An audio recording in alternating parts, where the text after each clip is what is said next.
විස්තරයක් නැති වුණත් මේ වීඩියෝ එක හරිම භයානක කලබලකාරී වීඩියෝ එකක් වෙනවා. මේ වීඩියෝ එකේ පෙන්වන්නේ එක්තරා මිනිහෙක් හිම වැටෙන කැලෑවක ඇවිදගෙන යනවා.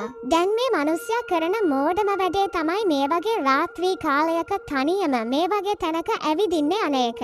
මෙයාට තිබුණා කාව හරි එක්කගෙන එන්න. මොකද මොකක් හරි කරදරයක් වුණොත් මෙයාට තනියම තමයි ඒකට මුහුණ දෙන්න වෙන්නේ. ඒ කොහොම වුණත් මම කිව්වා වගේ මෙයාට කරදරයකට මුහුණ දෙන්න වෙනවා. මේ වීඩියෝ එකේ මුලදී මේ පුද්ගලයා අපිට පේන්නේ නැති මොකක් හරි දෙයකට කලබල වෙලා තියෙනවා. මොනවා නැතත් මේ පුද්ගලයා කියන දේ හරිම කලබලකාරී දෙයක් වෙනවා. ඔයත් හොඳ අවධානයෙන් මේ වීඩියෝ එක බලන්න. Something coming down, man. I got something screaming down there. I don't know what this is, man. Something screaming down there, man. Hello? Where are you? Show yourself right now!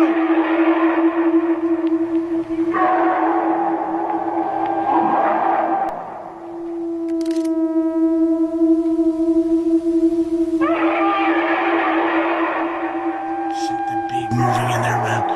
Something real big, guys.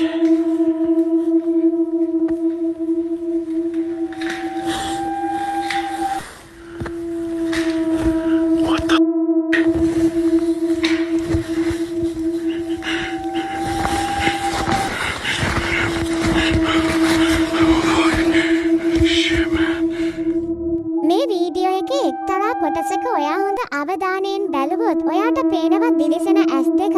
අර මිනිස්සයා දිහා එකෙල්ල බලාගෙන ඉන්නවා. මේ දුර ඉඳලා බලාගෙන ඉන්න දේ මොකක් වුණත් ඒ වීඩියෝ එක හරිම කලබලකාරී වීඩියෝ එකක් වෙනවා. මේ වීඩියෝ එක බලපු ගොඩාක් මිනිස්සු කියනවා මෙයාට එදා හම්බ වෙන්නේ නැත්තේ වෙන්ඩිගෝ කෙනෙක් කියලා. වෙන්ඩිගෝ කෙනෙක් කියන්නේ මිත්‍යා සත්වයෙක්. එහෙමත් නැත්නම් අඳුරු බලවේගයක්. මිනිස්සුන්ගේ මතයට අනුව මේ අඳුරු මිත්‍යා සත්වයා මිනිස්සු පසුපස හඹා ඇවිල්ලා ඔවුන්ගේ ලේ උරා බොන්න උත්සාහ කරනවලු. කැනඩාවේ නැගෙනහිර වනාන්තරවල මේ සතා හරිම ප්‍රසිද්ධයි. මේ සතා ගැන රටවල් වලින් රටවල් වලට එක එක මත තියෙනවා. සමහරක් අය කියනවා මෙයා ස්කින්වෝක කෙනෙක්ට හරිම සමානයි කියලා. ඒ කියන්නේ මිනිස්සෙක්ගේ හරි සතෙක්ගේ හරි ඇඟ ඇතුළට යන අඳුරු ආත්මයකට. ඒ වගේම ගොඩක් අය විශ්වාස කරනවා මේ මිත්‍යා සත්වයාට තව කෙනෙක්ගේ පිනුම ගැනීමේ හැකියාවක් තියෙනවා කියලා. මේ වෙන්ඩිගෝ කියන සත්වයාට මිනිස්සුන්ගේ හිත කියවන්න පුළුවන් කියලා කියනවා. මේ ශාපලත් සතාට මිනිස්සුන්ගේ හිත ඇතුළට ඇතුල් වෙලා ඒ මිනිස්යාගේ ඔළුව අවුල් ජාලාවක් කරලා ඒ මිනිස්යාව සියදිවි නසා ගන්න තත්වයකට ගේන්න පුළුවන් හැකියාවක් තියෙනවා කියලා ගොඩක් අය විශ්වාස කරනවා. ඒ කොහොම වුණත් මේ අඳුරු මිත්‍යා සත්වය අදටත් මිත්‍යාවක් විතරයි. ඇත්තටම එදා ඒ මිනිස්යාට හම්බුනේ වෙන්ඩිගෝ කෙනෙක්ද? ඔයාට හිතෙන දේ යටින් කමෙන්ට් කරගෙන යන්න. ඇන්ඩි රිබර් කියන ගෑනු ළමයා එයාගේ ගෙදර අద్භූත සිද්ධි වගේක් වෙනවා දැකලා තියෙනවා. හැබැයි ඒ හැම අద్භූත සිද්ධියක්ම එයාට කැමරාවේ සටහන් කරගන්න බැරි වෙලා තියෙනවා. දින කිහිපයකට කලින් එයා මේ වීඩියෝ එක රෙකෝඩ් කරගෙන තිබුණා. බ්‍රැන්ඩි එයාගේ නංගි දෙන්නම සෝෆා එකේ ඉඳගෙන කතා කර කර තමයි ඉඳලා තියෙන්නේ. අමුතු සද්දයක් ආපු නිසා කොහෙන්ද සද්ද එන්නේ කියලා බලන්න බ්‍රැන්ඩිගේ නංගි නැගිටලා යනවා. ඊට පස්සේ මේ දේ සිද්ධ වෙනවා. There ain't nothing back there, I'm telling you.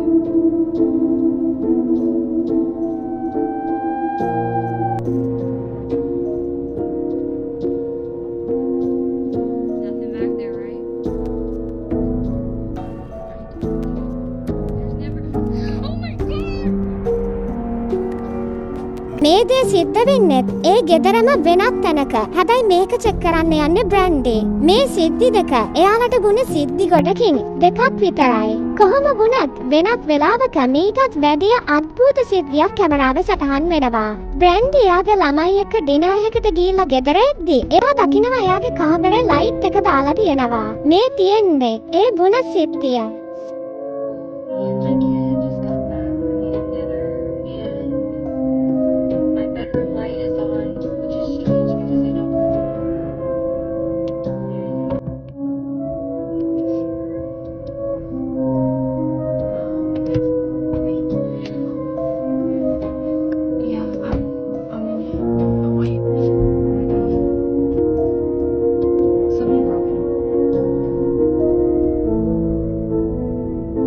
බැලූ බැල්මට පේන්නේ කවුරු හරි ගේ ඇතුලේ ඉන්නවා කියලා. මේක දැකලා බ්‍රැන්ඩි ගොඩක් කලබල වෙන නිසා බ්‍රැන්ඩි ගෙදර දොර අරගෙන ගිහිල්ලා ඇතුලේ කවුද ඉන්නේ කියලා බලනවා. හැබැයි ගෙදරට ගිහිල්ලා බලද්දී ඇතුලේ කවුරුත් නැහැ. එයාලට මේ වුණ සිද්ධි වලින් එයාලා ආපු නිගමනය තමයි එයාලට මොකක් හරි අద్භූත බලවේගකින් කරදර තියෙනවා කියලා. මේ වුණ කිසිම සිද්ධියක් කිසිම විදියකට කිසිම කෙනෙකුට පැහැදිලි කරන්න බැරි වෙලා තියෙනවා. ඊළඟ වීඩියෝ එකට යන්න කලින් වීඩියෝ එකට ලයික් එකකුත් දාන්න. එළියට යන්නේ ලස්සන ෆොටෝස් ටිකක් ගහගෙන එන්න බලාගෙන. මුලදී මේ හැම දෙයක්ම සාමාන්‍ය විදියට සිද්ධ වෙමින් තිබුණා. මේ පුද්ගලයා ෆොටෝස් ටිකක් ගහලා එයාගේ දවස ගත කරන ගමන් ඉන්නවා. හැබැයි එයා ගහපු ෆොටෝස් ටික දිහා බලාගෙන යද්දී හරිම කලබලකාරී ෆොටෝ එකක් එයා දකිනවා. එයා කවදාවත් හිතන්න නැතුව ඇති අහම්බෙන් ගහපු ෆොටෝ එක මේ වගේ දෙයක් තියෙයි කියලා. ඔයත් මේ ෆොටෝ එක බලන්න.